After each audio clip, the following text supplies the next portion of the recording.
Welcome to This Week in Health IT News, where we look at as many stories as we can in 20 minutes or less that it will impact health IT. It's Tuesday News Day, and here's what we have on tap. We're going to talk about security. Quest and LabCorp get breached. We'll talk about what that means for us and what that means for the industry. We'll touch base on the CMS ONC, which we covered in pretty much detail last week. Talk about Walmart and blockchain, and what you have to talk about Apple, the Apple Watch and the Apple announcements at the Worldwide Developer Conference. Apple is such a huge player in healthcare. You've got to touch on that, and I'm not being as sarcastic as it sounds. So my name is Bill Russell, recovering healthcare CIO and creator of This Week in Health IT, a set of podcasts and videos dedicated to developing the next generation of health IT leaders. This podcast is brought to you by Health Lyrics. Every health system needs to do more with less. If that's your case, let's talk. Visit healthlyrics.com to schedule your free consultation. Some of you have asked me how you can support the show, and if you want to support the fastest growing podcast in the health IT space, here are 5 easy ways you can do it. First, you can share it with a peer. Second, follow our social accounts, LinkedIn, Twitter, and YouTube. Third, you can interact and repost our social media content. Fourth thing you can do is just send me an email. Shoot me feedback, questions, comments of encouragement, whatever floats your boat. You could also give me a guest recommendations. I'm always looking for those and really appreciate those. It's Bill at thisweekinhealthit.com. And the other way you can really support us is subscribe to our newsletter. And then when you get that newsletter, share it with your friends.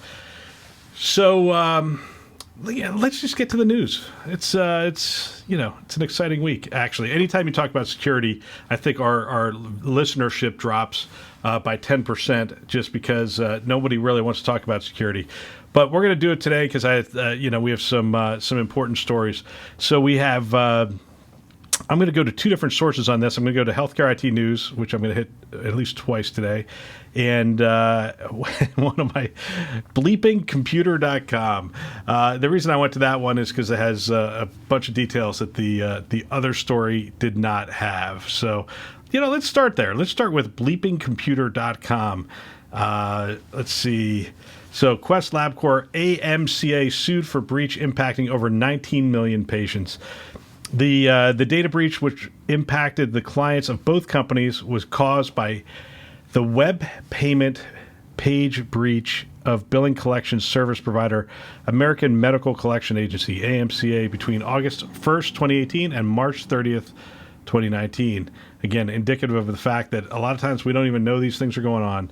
There's already been 11 class action lawsuits against Quest, and a handful I think are on their way for LabCorp. I don't see the exact numbers in here, nor do I think you care, so I'm just going to keep moving. Let me give you some more details. As the SEC notification filed by Quest Diagnostics detailed, AMCA informed the diagnostic service provider that between August 1st, 2018 and March 30th, 2019, an unauthorized user had access to AMCA's system that contained information that AMCA had received from various entities, including Quest Diagnostics, and information that AMCA collected itself. The SEC report also says that the data that could be accessed during the breach includes financial information, such as credit card numbers and bank account data, as well as medical and personal information like Social Security numbers. It says, as of May 31st, 11.9 million people from Quest, and same time frame, 7.7 million users from LabCorp. So, third-party billing provider opens up the record because their security is not as robust as Quest and LabCorp. Doesn't matter. They come in through whatever door is offered to them. And that is the world of security. You're only as strong as your weakest link. So, as you would imagine, Healthcare IT News grabs its security experts to comment on this. And the first is David Finn from Synergistek, Cynergistek, said that with all breaches like this one, the cause is rarely one thing. We have recognized for over a year now, in fact, over a year now. We've recognized this for a while. Anyway, we've recognized for over a year now, in fact, starting with the Target breach in 2013, that third parties are one of the biggest threats to any organization, Finn said. In healthcare, that includes business associates, contractors, subcontractors. Healthcare, due to the many drivers, is more hyper-connected, frequently to smaller organizations, physician practices, labs, home care agencies that can always provide the same level, that can't always provide the same level of security. So combine that with the existing security staffing shortage, coupled with the fact that many providers are in remote locations, which makes it even more difficult to staff, he added. So how was the Quest Diagnostics breach able to be pulled off? Rather easily, Finn contended. Wow, if this doesn't depress you, I don't know what does, but he just piles on here. Once you connect to another organization, it is fairly simple to either intentionally or accidentally breach, attack, or compromise each other, he explained. Your security can only be as good as who you share resources with. The problem is we do not think about how those connections can be used to do bad things. We need to shift our focus on how we think about data, who has access to it, and how they use it and why. Let's see. I think there's one more, two more. So the Quest breach is yet another sign of the complexity of becoming the enemy of cybersecurity, said Josh Mayfield, Director of Security Strategy at Absolute, an endpoint security technology vendor. It's not just that vendors' risk needs to level up, but we must also broaden our imagination. Broaden our imagination, Mayfield said. Most organizations have risk profiles and commitments with their vendors, especially those handling PHI and third party. Yet, when you multiply the number of connections, data flows, EDIs, and other exchanges, there's bound to be something neglected in the Gordian knot. Gordian knot, good word. Let's see, and finally, Leanne Galloway, Positive Technologies. In a recent research report, Positive Technologies found that on average, each web application contains 33 vulnerabilities, of which 6 were high severity, and the number of critical vulnerabilities per web application grew by 3 times in 2018 compared to 2017. They piled on pretty good there. Of course, they're vendors, and they want to sell their services. And one of the ways that security vendors sell their services is to scare the crap out of you. And they should be scaring the crap out of you, and it's the right thing to do. One of the things I forget where I heard this, but, the worst lies are the lies we tell ourselves. And the lies we tell ourselves in healthcare around security is, if nothing's going on, then nothing's going on. And that's just a lie. Once they're in and they're able to get to your data, why tell the world that they can get to your data? Why not just stay there and keep exfiltrating that data for whatever purpose they have? So, actually, I'll share a story here because I think the story is relevant. And it is when I was a CIO of a health system, I had my team came to me, and my team was pretty confident. They were feeling pretty good about themselves, and they said, we're probably at the best security posture we've ever been at. We put the security framework in place 3 years ago. We've implemented this new technology. We have this new stuff. We're feeling pretty good. And if nothing else, I know that pride comes before the fall. So I contacted a vendor. Actually, the vendor happened to be in my office. I said, hey, out of curiosity, would you be willing to take this challenge? And the challenge was, I want you to break into our health system, to break into the data, sort of a white hat kind of exercise. And if you get in and you get to certain data elements that I identified, I said, I will pay your fees. If you can't get to those things, I will not pay your fees. And as you would imagine, they got to those data elements. And it's one of those things that just drives home the fact that you are only as strong as your weakest link. And our weakest link is we have 23,000 employees, and they gave them their information. They gave them their user credentials. They gave them their security. They gave them their passwords. So, to a certain extent, one of the things we learned there is there's no wall you can build. If people are going to keep opening doors throughout the wall, there's no wall you can build to keep people out. So what you have to start to do is start to plan your security based on the fact that they are already in. That should be your working assumption. They are already in. So how are you going to determine where they are at on your network, what data they're after, what data they're trying to exfiltrate, and the minute they try to exfiltrate that data, how do you stop them from moving it? So, it's a balanced approach. Yes, you still need walls, but you also need to be able to identify what traffic's moving across your wire, who's looking at that traffic, and how it's being handled. So, so what's the so what on this? Yeah, gosh, there's so many so whats. I'm going to have a security episode coming up here. I've already talked to some security experts. In fact, I'd like to have some more security experts on. So if you happen to know some, feel free to reach out. I'm rarely looking for people who really get it and really understand it. There's one of the things I will say about security from this is it is complex. It's complex and it's hard, and you already know this. This is like no duh consulting here. It's hard and it's difficult. But the problem is we focus in on technology. We think, hey, we're going to go to Israel, get this really cool technology, drop it in place, and it's going to be the magic silver bullet that takes care of everything. And the reality is it's not a technology problem. It's a process. It's a workflow. It's when you go in and ask your team, give me a list of all the people we're sharing data with and what data we're sharing with it, and it takes them longer than 15 minutes to come back with that information, there's a good chance you're breaching data. You should know where all your data is going. There should be a record of it. There should be a place to go to know who you're sharing it with and how much they're sharing. And there should be a record of looking at those vendors that you're sharing the data with to identify what their security posture is. If you're giving them your data, you are responsible for that data, as you're finding out here. So, I don't know. You know what? There's no magic bullet. The security is going to continue to be a huge issue for us. It's difficult for healthcare. Invariably you're short on either time, money, or focus. You don't have enough focused energy towards security, and you have to make compromises. And the minute you make compromises, it only takes one mistake for them to get in.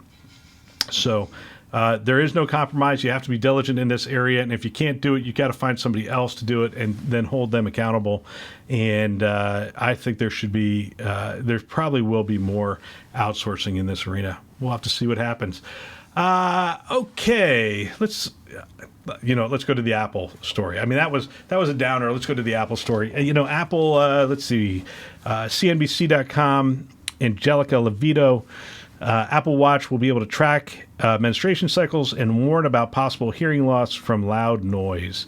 So Apple launched some new apps. Let me pull up the thing here. All right, so Apple unveiled a handful of new apps, a cycle tracker and a hearing health app Monday at its annual developer conference. Again, interesting, but nothing earth-shattering there. They showed off new interfaces, new ways of looking at the data, showed off new long-term activity trend tracking for your health, which I think is interesting. And let's see what else they got here. To be honest with you, I think some of the bigger stuff was just last year, to be honest with you. I mean, they rolled out the medical records for iPhone, which I think is interesting, and they continue to make progress there. The electrocardiogram was rolled out on the Apple Watch. That was pretty interesting. I think the thing here is two things that I would highlight. First is Tim Cook. Tim Cook had the hardest job in the world. Really did have the hardest job in the world following Steve Jobs. None of us would want that job.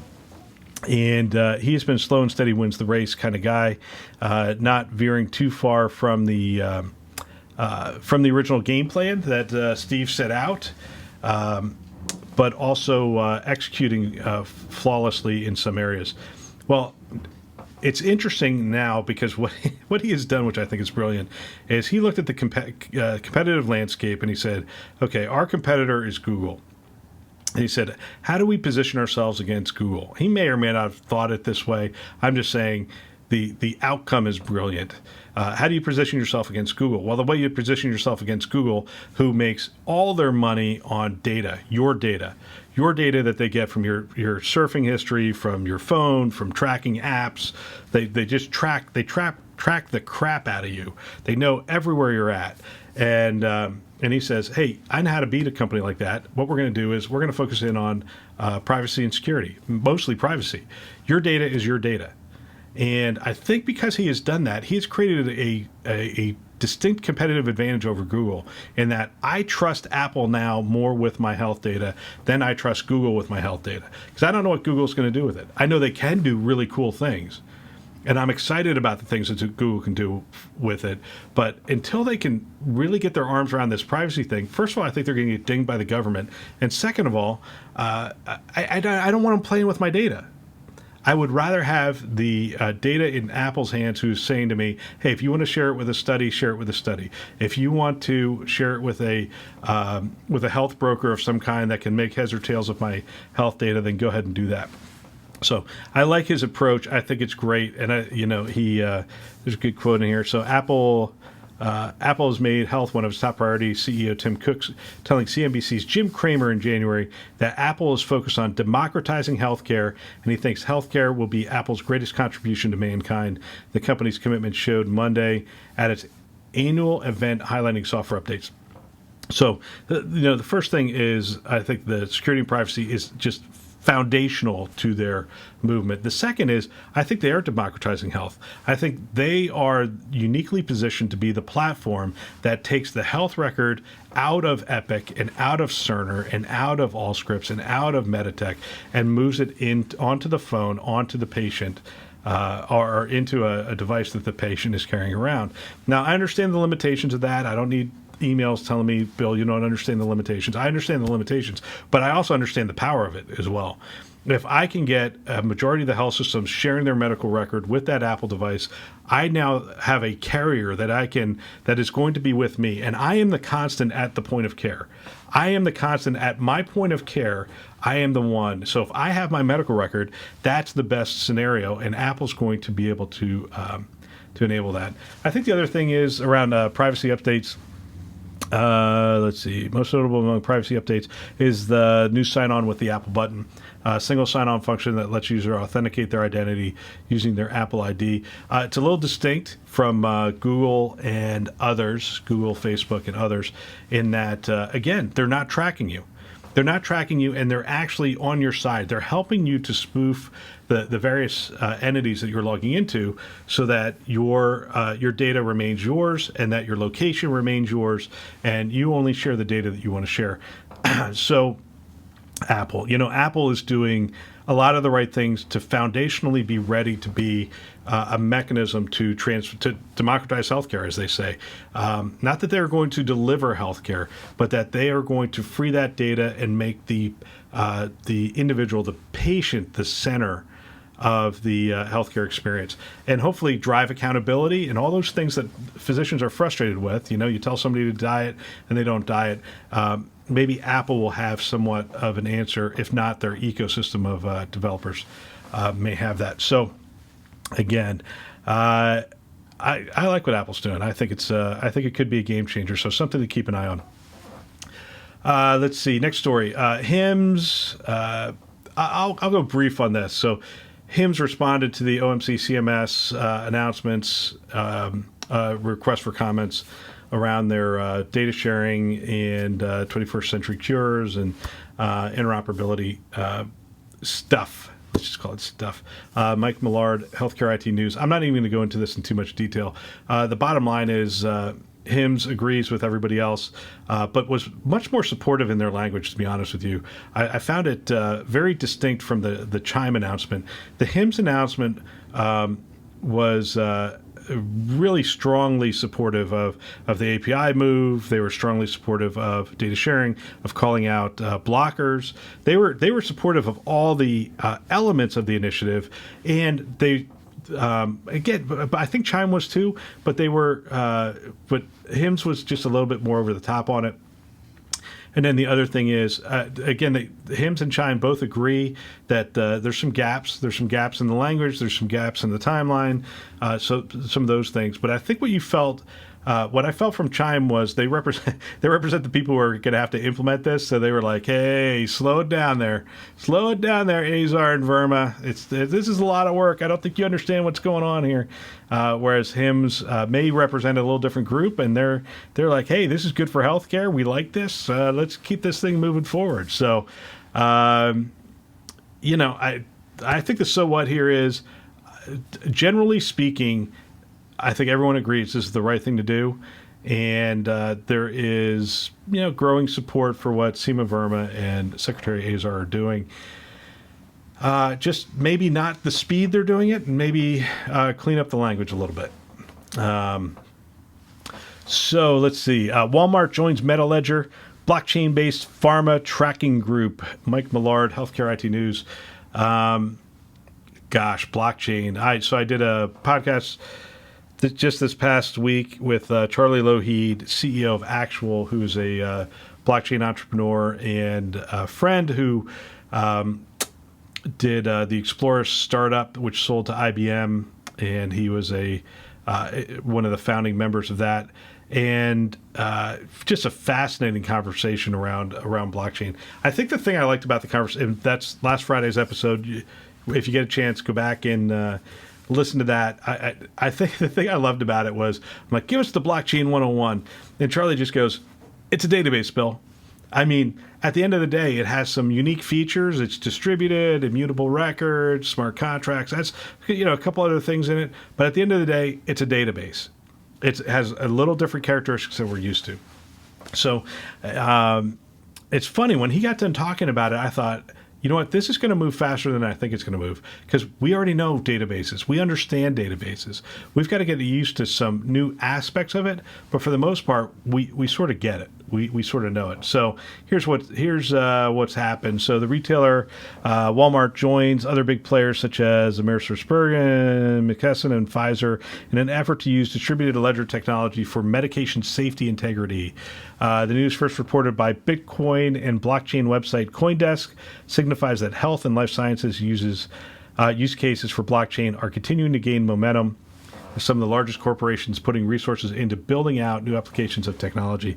It's distributed, it's decentralized, and the data is private, explained Chronicled CEO Suzanne Somerville in a statement. Even though Chronicled is providing the technology, industry users operate the software themselves. Let's see, pharmaceuticals aren't the only area where Walmart is interested in the safety possibilities of blockchain. In recent pilot with IBM, the retail behemoth explored how its decentralized nature could assist in food safety by tracking the often complex provenance of produce internationally. Complex provenance of produce internationally. Wow. Mike Millard, good words. Words. I'm not sure I'd put those together. That's a tongue twister. Anyway, bottom line on this is, blockchain is gaining momentum. I've talked to some CIOs that are a little leery of it. It was hitting its hype cycle peak, but I think this one peaked pretty quick, and it's getting to realistic solutions pretty rapidly. So I think the so what here is understand it. Get out there, understand blockchain, look at the solutions, don't be afraid of it. Figure it out. If you have the wherewithal and the resources, get some people within your organization playing with it, because that's what we do early on. We play with the technology until we sort of figure it out, get some education on it, and see where it makes sense. It's just like any other technology. Blockchain in and of itself is a database. A database can be used in a lot of different areas, but it has distinct qualities like the smart contracts, like the immutable record. The distributed nature makes it interesting for things like physician credentialing and other things that we talked about with Charlie. So the other thing I haven't seen much of, and I'm sure somebody will email me and say I'm not looking hard enough, is blockchain for the medical record. Essentially, what I talked about earlier with Apple becoming that that transport for the medical record between locations, I still think that blockchain holds a lot of promise for HIEs and the ability to have my record be mine, to be honest with you, to not have it be stuck in the various EHR technologies, but to be free of those technologies and in my hands. So let's see what time we got here. You know what? I'm gonna close up. I'm gonna make it quick because this is actually a vacation day for me, since my daughter is graduating this week from high school. So my youngest is graduating from high school and moving on, and I took a couple days off. So as I said last Friday, Charlie Lougheed, you're going to want to check that out. We're quickly approaching our 100th episode, and we're planning something special, so you're going to want to check that out. It'll be in the next couple of weeks. Mark your calendar. This Friday, Eric Yablonka of Stanford joins me, and a good conversation scheduled. We're going to talk architecture. We'll get into some of the sexier things of innovation on top of architecture, but I sort of want to talk about the foundational elements which make innovation possible. And we're making arrangements for some exciting shows. Nasser Nizami and Dr. Stephen Klasko are going to do a joint interview from Jefferson Health. Jeff Johnson from Banner, Andy Crowder Scripps, and others. If you want to hear from someone that hasn't been on the show, just drop me a line at bill@thisweekinhealthit.com, and let's see what we can do. This show is a production of This Week in Health IT. For more great content, you can check out our website at thisweekinhealthit.com or the YouTube channel at thisweekinhealthit.com/video. Thanks for listening. That's all for now.